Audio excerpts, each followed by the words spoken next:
My mom made it a huge priority to be there for me every day after school. Whether I was riding the bus when I was younger or drove to school and got home she was always there for me. She would rearrange her errands, she would rearrange her housework. That time was set aside just for me. She wanted to hear about my day. She made it clear that it was a priority. She made it clear that I was her priority. She would make cookies for me, or there'd be a snack there, and she would just want to hear about my day, whether it was good, bad, or ugly. She wanted the details, and she wanted to be there for me. As time went on, I grew up, got older, got married, had my own family, and I was able to make it a priority to be there for my kids when they got home from school. I was so blessed to be able to do that.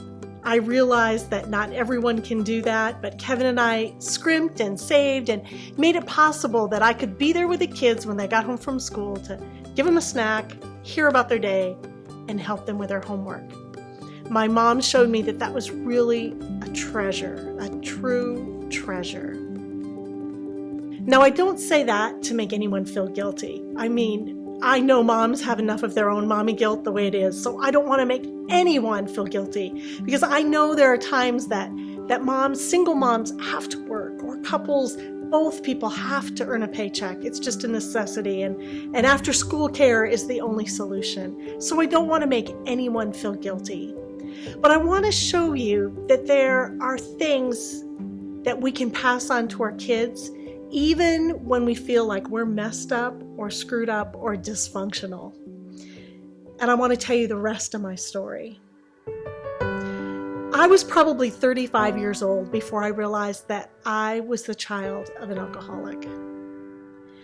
My mom grew up in a rough situation, and she told me stories that to this day haunt me of her childhood.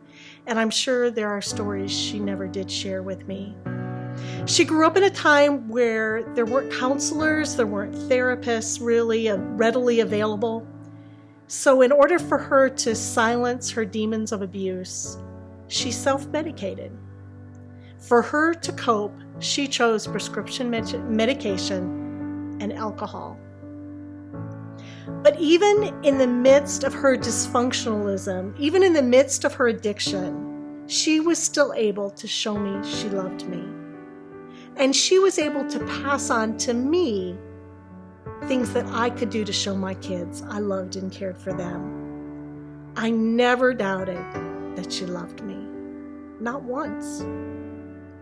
And now, even though she had her problems, I have hope. I have hope that things can get better each successive generation. I hope that my children are a little less dysfunctional than I am, and their children, and so on. So I have hope that God can take it and work everything for good and make the situation better.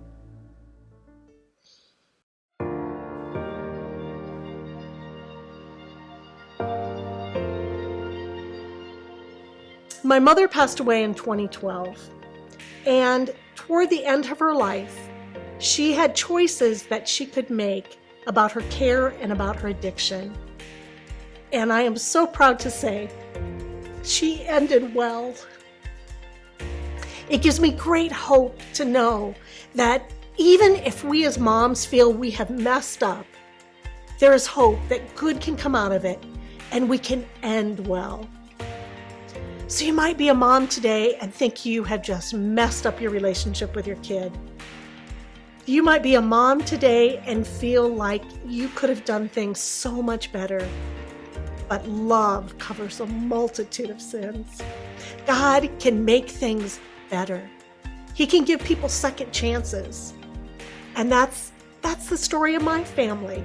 It's a story of a second chance to make things better. So moms, I just want to give you hope. I hope I've encouraged you, and I want to say Happy Mother's Day.